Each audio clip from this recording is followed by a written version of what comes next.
LPU ప్లేస్మెంట్ల రికార్డులు సృష్టిస్తోంది. Final year student 2.5 కోట్ల ప్యాకేజ్ పొందుతున్నారు. 1700 మందికి పైగా ఎల్పియు స్టూడెంట్స్ 10 లక్షల నుంచి 2.5 కోట్ల ప్యాకేజెస్ పొందారు.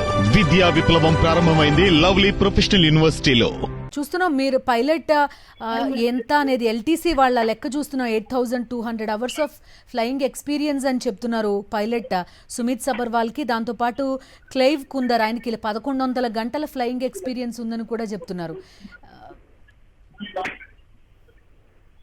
ఖచ్చితంగా విమానం నడిపినటువంటి పైలట్ కు ఎవరైతే కెప్టెన్ ఉన్నారో కెప్టెన్ కు 8000 గంటల పాటు విమానాన్ని నడిపిన అనుభవం ఉందని మనకు సమాచారం ఉంది. అలాగే కో పైలట్ కూడా 1000 గంటలకు పైగా విమానాన్ని నడిపినటువంటి అనుభవం ఉంది. సో ఇంతటి అనుభవం ఉన్నటువంటి పైలట్లు సరిగ్గా ఖచ్చితంగా అంతర్జాతీయ విమానాన్ని నడిపేటువంటి అవకాశం ఉంది. సో అలాంటి వారికి ఇలాంటి ఇంటర్నేషనల్ ఫ్లైట్స్ నడిపేటువంటి అవకాశం ఇస్తారు. కానీ అనుకోని పరిస్థితుల్లో పైలట్ ఏమైనా ఎర్రర్ చేశారా, లేకుంటే నిజంగా ఇంజిన్ లో సడన్ గా అకస్మాత్తుగా ఏమైనా లోపం తలెత్తిందా, అది సడన్ గా డిసెండ్ కావడం మొదలుపెట్టింది. విమానాశ్రయం కాంపౌండ్ దాటిన కొన్ని సెకండ్లలోనే అది డిసెండ్ కావడం మొదలుపెట్టినటువంటి సందర్భం మనకు విజువల్స్ క్లియర్ గా కనబడుతుంది. సో డెఫినెట్ గా విమానంలో ఇంజన్ లో ఏమైనా ప్రమాదం తలెత్తిందా అనేటువంటి ఒక చర్చ కూడా జరుగుతుంది. రీసెంట్ గా మనం చూసాం ఎయిర్ ఇండియాను టాటా గ్రూప్ కొనుగోలు చేసిన తర్వాత ఇటు విస్తారణ గానీ అలాగే ఇతర కంపెనీలను కూడా కలుపుకొని అది ఒక పెద్ద గ్రూప్ గా ఎమర్జ్ అయ్యే ప్రయత్నం చేస్తుంది. ఈ సందర్భంగా కొంత ఎక్స్పర్ట్స్ లోపం గానీ, అంటే పైలట్స్ కాకుండా వారికి సపోర్ట్ చేసేటువంటి గ్రౌండ్ స్టాఫ్ గానీ, ఆపరేట్ చేసేటువంటి ఆపరేషన్స్ లో ఇన్వాల్వ్ అయ్యేటువంటి ఎక్స్పర్ట్స్ కొరత ఉందనేటువంటి సమాచారం కూడా కొంతమంది పైలట్లు మనకు సమాచారం ఇస్తున్నారు. రైట్ వెంకటేష్, దాంతో పాటు ఇంకొక మేబీ మనం కరెక్ట్ ఎక్స్పర్ట్స్ కాకపోవచ్చు కానీ ఇవన్నీ ఉన్న క్వశ్చన్స్ ఈ సందర్భంలో కాబట్టి మనం అడుగుతున్నాం. అండ్ డైరెక్ట్గా ఏటీసీ తోటి కొంత కట్ అయిపోయింది, వాళ్ళతో కమ్యూనికేషన్ కూడా కట్ అయిపోయిందని చెప్తున్నారు.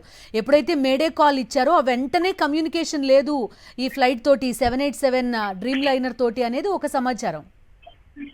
నిజానికి టేక్ ఆఫ్ అయినటువంటి కొన్ని సెకండ్ల వ్యవధిలోనే ఈ ప్రమాదం జరిగింది కాబట్టి నిజానికి మీరు అన్నట్టుగా అది టేక్ ఆఫ్ అయ్యి 30,000 అడుగుల ఎత్తులో జనరల్ గా క్రూజ్ అవుతుంటుంది. సో సేఫ్ ఏరియాలో క్రూజ్ అవుతుంది. ఒకవేళ అక్కడి నుంచి కనుక కాల్ ఉంటే దానికి కనెక్షన్ కంటిన్యూస్ గా మాట్లాడేటువంటి అవకాశం ఉంది. కానీ ఏటీసీ గ్రీన్ సిగ్నల్ ఇచ్చిన తర్వాత ఏటీసీ దాన్ని టేక్ ఆఫ్ అనుమతించిన కొన్ని సెకండ్లలోనే వెళ్ళింది కాబట్టి మేడే కాల్ అంటే ఎమర్జెన్సీ కాల్ అని చెప్తారు. సో విమానయాన పరిభాషలో దాన్ని మేడే కాల్ గా చెప్తుంటారు. సో ఎమర్జెన్సీ కాల్ చేసే విత్ ఇన్ సెకండ్స్ లోనే అది కూలిపోయినటువంటి పరిస్థితి. సో నిజానికి పైన విమాన ఇటు ఆకాశంలో 30-40 అడుగుల ఎత్తులో ఉంటే దానికి సంబంధించి కొంత గైడెన్స్ ఇచ్చి దాన్ని కొంత చేసేటువంటి అవకాశం ఉండేదేమో. కానీ ఇక్కడ దాన్ని కరెక్ట్ చేసేటువంటి మెజర్స్ కూడా లేదు. ఎందుకంటే చాలా తక్కువ ఎత్తులో ఉంది, కేవలం 800 అడుగుల ఎత్తులోనే ఉంది. సో టేక్ ఆఫ్ అయ్యి కొంత దాన్ని సెకండ్ స్ట్రాటోస్పియర్ నుంచి ఐనోస్పియర్ కు వెళ్ళేటువంటి క్రమంలోనే ఈ రకమైనటువంటి ప్రమాదం జరిగినట్టుగా మనకు స్పష్టంగా,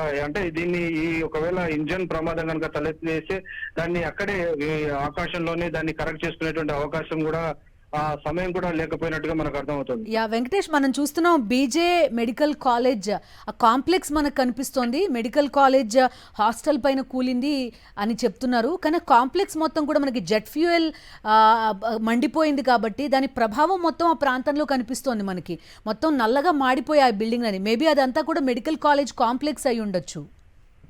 డెఫినెట్ గా అది ఆ కాలేజ్ గానే మనకు కనబడుతుంది. కాలేజ్ హాస్టల్ భవనం పైన పడిందని చెప్తున్నారు. సో ఆ భవనాలన్నీ కూడా నల్లగా మాడి మస్ అయిపోయినటువంటి పరిస్థితి మనకు కనబడుతుంది. సో ఆ విమానంలో కూడా complete full tank air fuel ఉంది. సో ఆ నేపథ్యంలో అది కింద పడిన వెంటనే అది పేలిపోయి అది స్పిల్ ఓవర్ అయినట్టు కనబడుతుంది. మొత్తం విమానంలో ఉన్నటువంటి ఆ ఇంధనం అంతా పక్కన ఉన్నటువంటి బిల్డింగ్ల పైన పడి కంప్లీట్ గా బిల్డింగ్ అంతా కూడా నల్లగా పొగజూరిపోయి మాడినటువంటి పరిస్థితి మనకు కనబడుతుంది. సో అందులో దాదాపు 20 మంది వైద్య విద్యార్థులు చనిపోయినట్టుగా సమాచారం వస్తుంది. ప్రభుత్వం మాత్రం ఇప్పటి వరకు ఇలాంటి సమాచారం అఫీషియల్ గా షేర్ చేసుకోవడం లేదు. ప్రజెంట్ కేవలం తాము రిలీఫ్ ఆపరేషన్స్ పైనే ఫోకస్ పెట్టామని ప్రభుత్వం చెప్తుంది. కాబట్టి ఆ తర్వాత మనకు కంప్లీట్ అధికారిక సమాచారం అయితే వెలువడేటువంటి అవకాశం ఉంది. అలాగే మాజీ ముఖ్యమంత్రి విజయ్ రూపానీ కూడా ఈ ఘటనలో ఉన్నారు, ఈ విమానంలో ఉన్నారని చెప్తున్నారు. ఆయన పరిస్థితి ఏంటి, నిజానికి ఆయన కాదా అనేటువంటి ఒక అనుమానంగా కూడా కనబడుతుంది. విజయ్ రూపానీ పేరుతో వేరొకరు ఉన్నారు అనేటువంటి సమాచారం కూడా వస్తుంది. దీనిపైన గవర్నమెంట్ ఇంకా క్లారిఫికేషన్ ఇవ్వాల్సి ఉంది. సో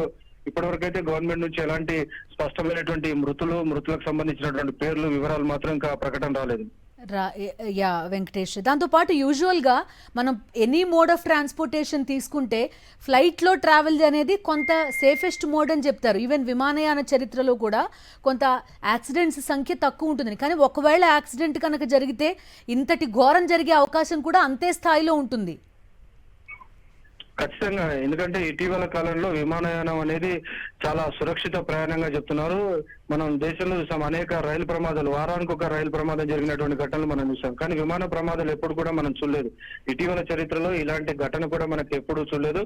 చాలా తక్కువ సమయంలో చాలా సేఫ్ గా మనం గమ్యస్థానాలకు రీచ్ అయ్యేందుకు విమానయాన ప్రయాణం చాలా సురక్షితం అనేది అందరిలో ఉన్నటువంటి ఒక అంచనా. కానీ తాజాగా జరిగినటువంటి ఘటనతో ఖచ్చితంగా ప్రజల లోపల కొంత భయాందోళన వ్యక్తమయ్యేటువంటి అవకాశం ఉంది. ఇటీవల కాలంలో కేంద్ర ప్రభుత్వం కూడా సామాన్యులను కూడా ఉడాన్ అనేటువంటి స్కీమ్ ద్వారా పెద్ద ఎత్తున విమానాశ్రయాలను ఏర్పాటు చేసి సామాన్యులను కూడా విమానయానాన్ని పరిచయం చేసినటువంటి పరిస్థితి మనం చూసాం. సో ఒకవేళ స్కేల్ పెరుగుతూ ఉంది, దేశంలో చాలా మంది విమానయాన ప్రయాణికులు పెరుగుతూ ఉన్నారు. మన హైదరాబాద్ కానీ ఢిల్లీ కానీ కొన్ని లక్షల మంది ప్రయాణికులు ప్రతిరోజు ప్రయాణిస్తున్నారు. సో దానికి తగినట్టుగా ఆపరేషన్స్ కానీ మెరుగుపరచుకోవడం కానీ అవసరమైనటువంటి ఎక్స్పర్ట్స్ కేవలం పైలట్స్ కాకుండా గ్రౌండ్ స్టాఫ్ కానీ ఇంజనీర్స్ కానీ సరైనటువంటి సంఖ్యలో లేరు అనేది ప్రధానంగా చెప్తున్నటువంటి పరిస్థితి.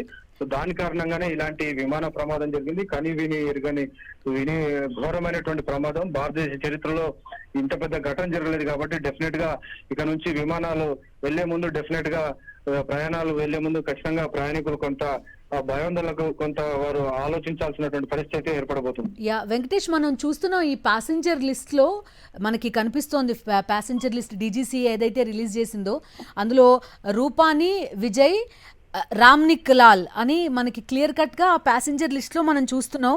మనం వికీపీడియా రిఫర్ చేసినా కూడా అందులో ఆయన ఫుల్ నేమ్ విజయ్ రామ్నిక్ లాల్ రూపాని. ఇది మేబీ కన్ఫర్మేషన్ కాదు, బట్ కంపారిజన్ కోసం మాత్రం మిమ్మల్ని అడుగుతున్నా వెంకటేష్. అంటే దీనిపైన కొంత గందరగోళం అయితే ఉంది. అదే గుజరాత్ మీడియా మాత్రం విజయ్ రూపాని ఈ విమానంలో ఉన్నారు అని చెప్తున్నారు. కానీ ఇటు దీనిపైన అధికారికమైనటువంటి సమాచారం లేదు. ఆయన పిఏ ఉన్నారు, ఆయన పిఏ పేరు కూడా సేమ్ పేరు ఉందనేది కూడా ఒక రకమైనటువంటి సమాచారం వస్తుంది. సో ఫైనల్ గా ప్రభుత్వం నుంచి మాత్రం ఎలాంటి ఘటన రాలేదు కాబట్టి దీనిపైన ఈ మృతుల పైన ఈ పేర్ల పైన ముందే ఊహించడం కొంత కష్టం, ఇబ్బందికరం. కాబట్టి దీనికి సంబంధించినటువంటి సమాచారం ప్రభుత్వం కన్ఫర్మ్ చేయాల్సి ఉంటుంది. సో చాలా సెన్సిటివ్ ఇష్యూ కాబట్టి దీనికి సంబంధించి ఇంకా కన్ఫర్మేషన్ రావాల్సి ఉంది. ఓకే వెంకటేష్, అయితే మొత్తం ప్రభుత్వం ఫోకస్ కూడా అటు గుజరాత్ ప్రభుత్వం కానీ ఇటు ఏవియేషన్ మినిస్ట్రీ కానీ కేంద్ర ప్రభుత్వం కానీ సహాయక చర్యల మీదే పూర్తి స్థాయి ఫోకస్ పెట్టినట్టుగా కూడా కనిపిస్తోంది. విమానయాన శాఖ మంత్రి ఇప్పటికే ఈ అహ్మదాబాద్ ప్రాంతానికి చేరుకున్నట్టుగా తెలుస్తోంది. అమిత్ షా కూడా బయలుదేరినట్టుగా కాసేపటి క్రితమే మనకి సమాచారం కూడా అందుతోంది. Venkatesh thank you. చూస్తున్నాం మనం ప్యాసింజర్ లిస్ట్ ఒకవైపు కనబడుతోంది, విమానం కూలుతున్న దృశ్యం, వెంటనే మంటలు చెలరేగిన విజువల్ కూడా మనకి స్క్రీన్ పైన కనబడుతోంది. 1:38 అలా టేక్ ఆఫ్ అయ్యి క్షణాల్లోనే బీజే మెడికల్ కాలేజ్ బిల్డింగ్స్ పైన కుప్పకూలిపోయింది. ఆ మెడికల్ కాలేజ్ ప్రాంగణం మొత్తం కూడా ఒక కాంప్లెక్స్లా కనిపిస్తోంది. కాలేజ్తో పాటు హాస్టల్ కూడా అక్కడే ఉంది. ఆ హాస్టల్ భవనం పైనే ఈ విమానం కూలిపోయినట్టుగా కనిపిస్తోంది. Star liner dream liner AI-171 Boeing dream liner AI-171 విమానం కూలిపోయింది. ఇప్పుడు మనం చూస్తున్న బిల్డింగ్ బీజే మెడికల్ కాలేజ్ హాస్టల్ భవనం. ఆ చుట్టుపక్కల భవనాలన్నీ కూడా చూడొచ్చు. జెట్ ఫ్యూయల్, మన రెగ్యులర్ గ్యాస్తో కాకుండా జెట్ ఫ్యూయల్తో ఈ విమానం మొత్తం నిండి ఉంటుంది. పైగా చాలా పెద్ద ప్రయాణం, ఇంటర్నేషనల్ ట్రావెల్ కాబట్టి కొంత భారీ స్థాయిలోనే విమానాన్ని కంప్లీట్గా నింపి ఉంచుతారు. ఎందుకంటే కొన్ని వేల కిలోమీటర్లు ట్రావెల్ చేయాల్సి ఉంటుంది, సేఫ్గా ల్యాండ్ కావాల్సి ఉంటుంది కూడా. మొత్తం అదంతా కూడా స్పిల్ అయిపోయి ఈ భవనాల పైన పడిపోయి మంటలు అంటుకున్న పరిస్థితి. అయితే మన రెగ్యులర్ ఫ్యూయల్తో కంపేర్ చేసుకుంటే ఈ జెట్ ఫ్యూయల్కి చాలా హయ్యెస్ట్ ఆల్టిట్యూడ్కి వెళ్ళినా కూడా వెంటనే మండే తత్వం చాలా తక్కువగా ఉంటుంది. ఎందుకంటే ఈ ప్రమాదాలు జరగకుండా నివారించడం కోసం అని చెప్పి దానికి కొన్ని స్పెషల్ క్యారెక్టరిస్టిక్స్ తోటి జెట్ ఫ్యూయల్ని తయారు చేస్తారు. అలాంటిది ఇది మంటల్లో చిక్కుకోవడంతో ఆ జెట్ ఫ్యూయల్ జరిగిన నష్టం కూడా మనం చూస్తున్నాం. ప్రాణ నష్టం భారీగా కనిపిస్తోంది. దాంతోపాటు ఈ మెడికల్ కాలేజ్ మొత్తం కూడా ఏ స్థాయిలో నల్లగా మండిపోయిందో కూడా మనం చూస్తున్నాం. పూర్తిగా కూడా విమానం ముక్కలు ముక్కలు అయిపోయింది. విడి భాగాలన్నింటినీ కూడా అక్కడ ఎన్డీఆర్ఎఫ్ సిబ్బంది బృందాలు అక్కడ పనిచేస్తున్నాయి. ఆ బృందాలన్నీ కూడా విడి భాగాలన్నింటినీ కూడా వేరు చేయడం కూడా మనం ఇప్పటి వరకు మనం చూసాం. సో ఏం జరిగింది ఈ 1.5 మినిట్ పాటు కరెక్ట్గా టేక్ ఆఫ్ అయిన క్షణాల్లోనే ఎందుకు కూలిపోయింది, 1.5 మినిట్ ఏం జరిగింది అనే ఇన్ఫర్మేషన్ కూడా తెలియాల్సి ఉంటుంది. ఎందుకంటే ఫ్యూచర్లో ఇలాంటి ప్రమాదాలు జరగకుండా ఉండాలంటే కనుక ఇలాంటి ఈ ఇన్ఫర్మేషన్ అనేది చాలా కీలకం.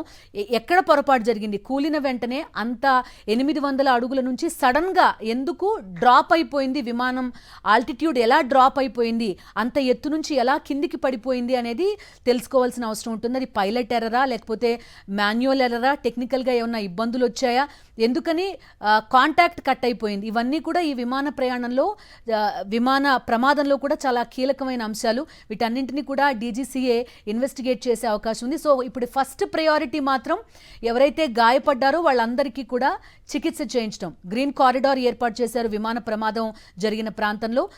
ఈ ప్రాంతం నుంచి హాస్పిటల్స్కి గ్రీన్ కారిడార్ ఏర్పాటు చేసి గాయపడ్డ వారందరినీ కూడా తరలిస్తున్నట్టుగా కూడా మనకు తెలుస్తుంది. అహ్మదాబాద్ ఎయిర్పోర్ట్ నుంచి విమాన రాకపోకల్ని కూడా నిలిపివేశారు. పోనీ నిజంగా పైలట్ తప్పిదం అనుకుందామా అంటే చాలా ఎక్స్పీరియన్స్ ఉన్న పైలట్స్ ఇక్కడున్నారు. ఇంటర్నేషనల్ ట్రావెల్ చేస్తున్నారు, ఇంటర్నేషనల్ ఫ్లైట్ని లీడ్ చేస్తున్నారు అంటే కనుక వాళ్ళ ట్రావెల్ ఎక్స్పీరియన్స్, ఫ్లయింగ్ ఎక్స్పీరియన్స్ చాలా ఎక్కువగా ఉంటుంది. 8200 గంటల ఫ్లయింగ్ ఎక్స్పీరియన్స్ కెప్టెన్కు ఉంది, 1100 ఫ్లయింగ్ ఎక్స్పీరియన్స్ కో పైలట్కు ఉంది. సో ఎలా ఈ ప్రమాదం జరిగింది అనేది కూడా చూడాల్సి ఉంది.